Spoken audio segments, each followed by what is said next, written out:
जय श्री कृष्ण विद्यार्थियों। धोरण 4 विषय हिंदी। तो बच्चों, स्वाध्याय पोथी में से आज हम एक नई इकाई के बारे में पढ़ेंगे।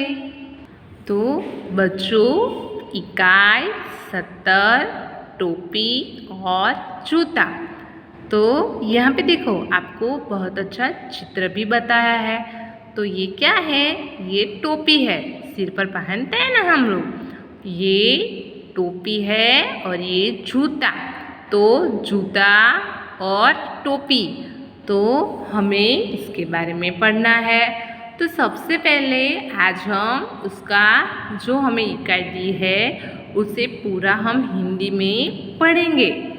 तो टोपी कहती है ऐसे, टोपी कहती है, तू पैरों में रहता है, तू छोटा है, मैं सिर पर रहती हूँ, मैं बड़ी हूँ। कौन ऐसा बोलता है? टोपी। पैरों में कौन रहता है? जूते।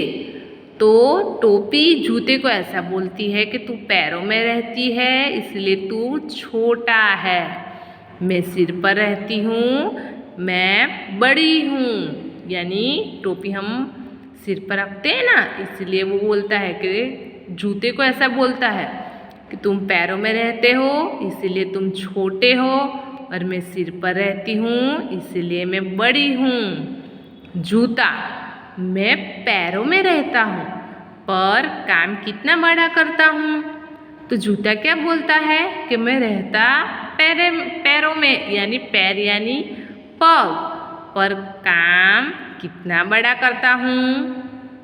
टोपी, तू और बड़ा काम खाली बातें बनाता है। શું કહે છે टोपी? तू और बड़ा काम खाली बातें बनाता है। जूता, जूता क्या कहता है? जूता कहता है, देखिए मैं पाँव को कंकड़, पत्थर, कांच आदि से बचाता हूँ। मेरे कारण मिट्टी कीचड़ में भी पाँव गंदे नहीं होते। टोपी कहती है, मैं भी आदमी के सिर को धूप और धूल से बचाती हूँ, मैं आदमी की इज्जत बढ़ाती हूँ। तो जूता क्या बोलता है? जूता कहता है, तू सिर पर न हो तो भी आदमी का काम चलता है, पर मेरे बिना तो काम बिल्कुल नहीं चलता। देख लो, सड़क पर चलते लोगों को टोपी शायद ही किसी के सिर पर हो, पर बिना जूते या चप्पल के कोई नहीं होता। आज आदमी की इज्जत उसके जूतों से होती है। तो टोपी क्या कहती है? हाँ, आजकल तेरा भाव बढ़ गया है। कुछ भी हो, हम दोनों मनुष्य की सेवा करते हैं, सेवा ही हमारा धर्म है। तो बच्चों, आपको भी इस तरह से इकाई को पढ़ने का प्रयत्न करना चाहिए। अब हम देखेंगे, देखिए, टोपी, टोपी कहती है, तू पैरों में रहता है। उसका मतलब क्या हुआ? तो ये टोपी जूते को ऐसा बोलती है कि तू पैर એટલે કે પગમાં રહે છે। तू छोटा है એટલે तू छोटा એટલે કે નાનો છે। मैं सिर पर रहती हूँ, सिर એટલે કે હું માથા પર રહું છું, એટલે હું બડી, मैं बड़ी हूँ એટલે કે मैं मोटी छूँ।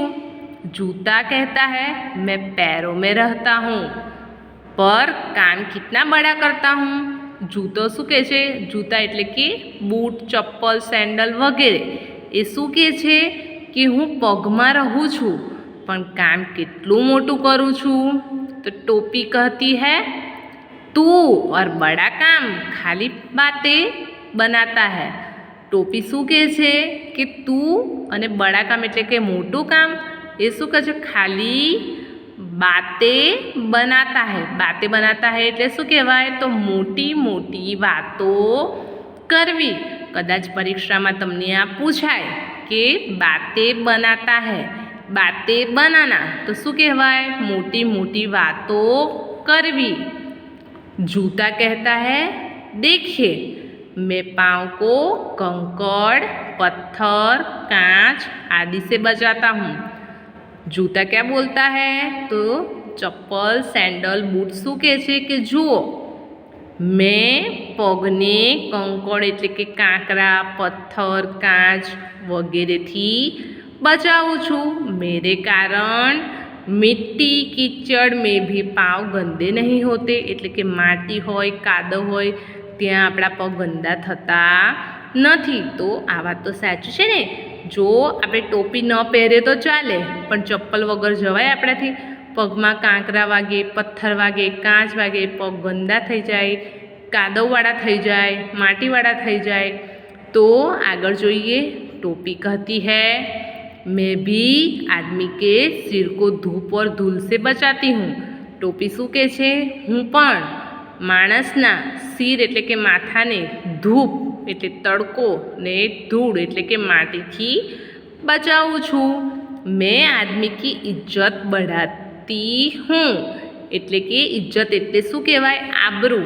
ઇજ્જત એટલે શું કહેવાય? આબરૂ. એટલે હું માણસની આબરૂને વધારું છું. तो जूता क्या बोलता है? तू सिर पर न हो तो भी आदमी का काम चलता है. એટલે કે ટોપી માથા પર ન હોય તો પણ માણસનું કામ ચાલે છે. પર મેરે બિના તો કામ બિલકુલ નહીં ચલતા. પણ મારા વગર બિલકુલ કામ ચાલતું નથી. દેખ લો એટલે કે જોઈ લે. સડક એટલે કે રસ્તા પર. ચલતે લોગો કો રસ્તા પર ચાલતા લોકોને જોઈ લે. टोपी शायद ही किसी के सिर पर हो. એટલે કે ટોપી શાયદ એટલે કે ભાગ્યે જ કદાચ કોઈના માથા પર હશે. પર बिना जूते या चप्पल के कोई नहीं होता. પણ ચપ્પલ અને જૂતા, સેન્ડલ, બૂટ વગેરે વગર કોઈ તને જોવા મળે નહીં. आज आदमी की इज्जत उसको जूतों से होती है. એટલે કે આજે માણસની ઇજ્જત એટલે જુઓ ને આપણે આબરૂ કહેવાય. શેનાથી વધે છે? જૂતો એટલે કે ચપ્પલ, સેન્ડલ, બૂટ વગેરેથી થાય છે. તો ટોપી શું કહે છે? હા, આજકલ તેરા ભાવ बढ़ गया है. હવે ભાવ बढ़ना એટલે શું કહેવાય? મહત્વ વધી જવું. ભાવ बढ़ना એટલે કે મહત્વ વધી જવું. તો ટોપી શું કહે છે કે હા, आजकल तारू महत्व वधी गયું છે. कुछ भी हो हम दोनों मनुष्य की सेवा करते हैं. કંઈ પણ હો આપણે બંને માણસોની શું કરો છો? સેવા કરીએ છીએ. અને સેવા કરવું એ જ અમારા ધર્મ એટલે કે એ જ આપણો ધર્મ છે. તો વિદ્યાર્થીઓ તમારે પણ આ રીતે તેનું સૌપ્રથમ હિન્દીમાં વાંચન કરવાનું અને તેનું હિન્દી અને તેનું આ રીતે ગુજરાતીમાં અનુવાદ કરી અને સમજવાનો પ્રયત્ન કરવાનો. તો આજનું હોમવર્ક શું છે? તમારે આને હિન્દી અને ગુજરાતીમાં વાંચન કરવાનું છે. આ તમારું આજનું હોમવર્ક છે.